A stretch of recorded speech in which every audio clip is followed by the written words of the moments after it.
বন্ধুসকল জানেনে এবিধ সৰু ফলৰ দ্বাৰা কেইবাটাও ডাঙৰ ডাঙৰ ৰোগ নিৰাময় হ'ব পাৰে হয় মই ক'বলগীয়া আছোঁ অতিৰিক্ত পেটৰ চৰ্বি মেদবহুলতা বা অতিৰিক্ত ৱেইট গেইন গেছৰ সমস্যা আদিৰ দৰে কেইবাটাও ডাঙৰ ডাঙৰ ৰোগ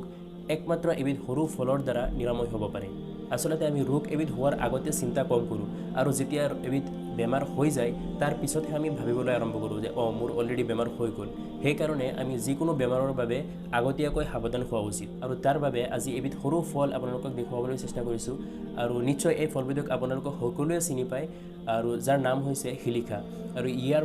বহুতো উপকাৰিতা আছে আমাৰ শৰীৰৰ বাবে পেটৰ বাবে বহুত উপকাৰী পেটৰ বাবে বহুত বেছি উপকাৰী আৰু ইয়াৰ বহুতকেইটা ঔষধি গুণ থকা বাবে ইয়াক বনৌষধৰ ৰজা বুলি কোৱা হয় আপোনাৰ যদি পেটৰ চৰ্বি আছে বা মেদবহুলতা বা অতিৰিক্ত ৱেইট গেইন হৈ আছে বা কাহ চৰ্দি হ'ব পাৰে গেছৰ সমস্যা এই আদি বেমাৰৰ বাবে মেইনলি এই ফলটোৱে বেছি কাম কৰে আৰু আয়ুৰ্বেদিক গুণাগুণেৰে সমৃদ্ধ এই ফলবিধ আপোনাৰ শৰীৰৰ বাবে হ'ব পাৰে বহু উপকাৰী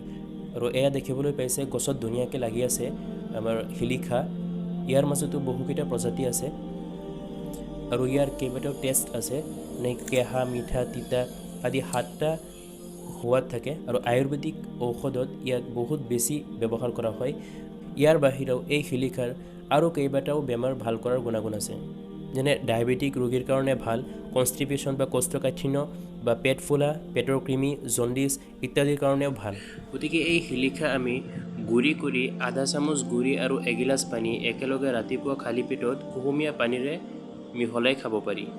এনেকৈ খালে বহুকেইটা উপকাৰিতা আছে আৰু নহ'লে কেঁচা শিলিখা শুকায়ো খাব পাৰি ধন্যবাদ থাকিল সকলোলৈ ভিডিঅ'টো চোৱাৰ বাবে